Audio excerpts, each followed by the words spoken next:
Hari ni dia panggil malam 1 Rajab. Betul tak? Rajab ni satu bulan haram dia panggil.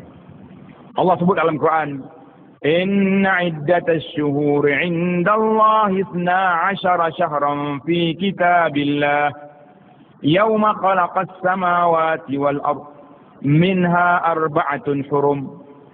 Tuhan kata dalam kejadian manusia bulan-bulan dalam Islam ini ada 12 bulan.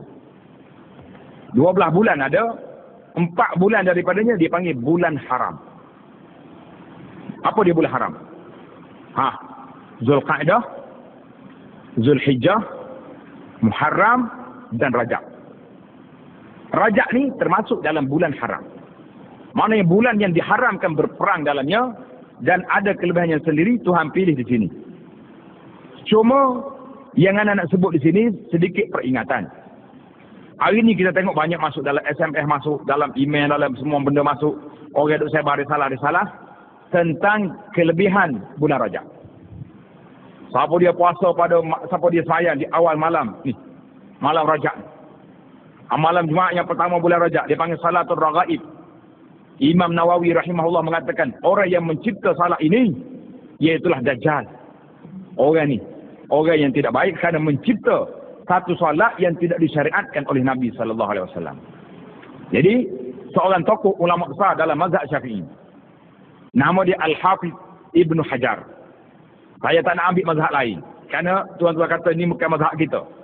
Al-Hafiz Ibnu Hajar dalam sebuah kitab yang dia tulis, tajuk dia Tabyinul Ajab fima warada fi fadli Rajab. Tabyinul Ajab iaitulah menjelaskan keajaiban terhadap hadis-hadis yang disebarkan tentang kelebihan bulan Rajab. Ibnu Hajar kata apa? Tidak ada laisa hunaka hadisun sahih. Tidak ada hadis sahih yang menunjukkan kelebihan bersolat ataupun puasa pada bulan Rajab secara khusus, tidak ada. Jadi saya mintalah Al-Hafiz Ibn Hajar ni ulama besar dalam bidang hadis, seorang yang faqih dalam mazhab Syafi'i, menafikan adanya hadis-hadis kelebihan bulan Rajab secara tersendiri. Maka tuan-tuan dan puan-puan, nak beramal seperti biasa. Nak puasa hari Senin Khamis. Puasa 3 hari sebulan, buat terus, jangan tak buat. Tapi aku nak puasa hari ni SMS baru sampai. Siapa dia puasa sehari dalam bulan Rajab, dia boleh kelebihannya. Apa benda kelebihan? Punya besar kelebihan, takut kita dengar. Jadi hadis-hadis ini semuanya hadis palsu. Ataupun kalau tidak palsu pun dia duduk di bawah kategori maudhu' yang tidak sahih, yang tidak sabit daripada Nabi SAW, sebagaimana yang telah diputuskan oleh Imam Ibn Hajar. Dan juga Imam Suyuti, juga mazhab Syafi'i. Seorang lagi nama dia Imam Ibn Dahyah rahimahullah, dia tulis sebuah kitab tentang hadis-hadis maudhu' di dalam bulan Rajab. Jadi saya tengok ada sebuah buku yang berwarna merah, orang duk sebar di kedai-kedai buku nipis, Fadail Rajab Sya'ban. Itu banyak hadis palsu, tuan-tuan tak payah baca. Kita nak beramal. Ada orang marah, kenapa Ustaz dia sebut cerita ni? Ini melemahkan semangat orang nak beramal. Saya nak suruh tuan-tuan beramal, tapi beramal berdasarkan hadis yang sabit daripada Nabi SAW. Nabi suruh puasa Isnin Khamis, buat. Tak kira lah bulan Rajab, bulan Sya'ban, bulan Rabiul Awal kita buat. Nabi suruh Abu Hurairah berpuasa 3 hari sebulan, buat 3 hari sebulan. Nabi kata sebaik-baik puasa Nabi Daud, buka sehari, puasa sehari, buat. Tapi jangan menganggap puasa ini kerana bulan Rajab. Itu tak boleh.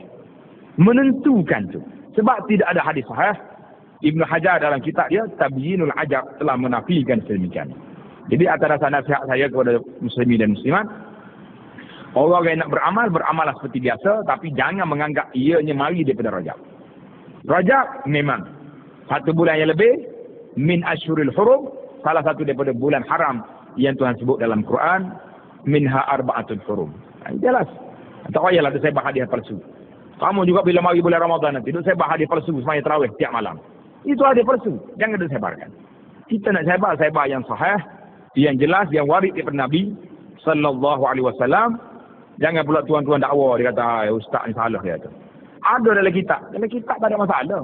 Yang saya naknya awak mari bukti dalil hadis yang Nabi kata. Sebab tu Nabi sebut dalam kitab kita tadi, taraktukum 'alal bayda, aku tinggal kamu atas landasan yang putih.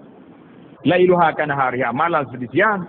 Hak mana tak wasak sabit kepada Nabi tak usah buat, sebab itu malam yang bersifat gelap, bukan malam seperti siang. Wallahu alam. Sebagai lepas tanggungjawab, ana sebut secara ringkas di sini. Mudah-mudahan tuan-tuan dapat panduan sedikit. Kalau dengar orang sebut Adir Rajak, cakap dia ustaz, minta maaf, Ibnu Hajar. Jangan sebut nama saya. Ibnu Hajar Al-Asqalani, ulama besar dalam bidang hadis, mazhab Syafi'i mengatakan tidak sabit daripada Nabi sallallahu alaihi wasallam. Wallahu a'lam.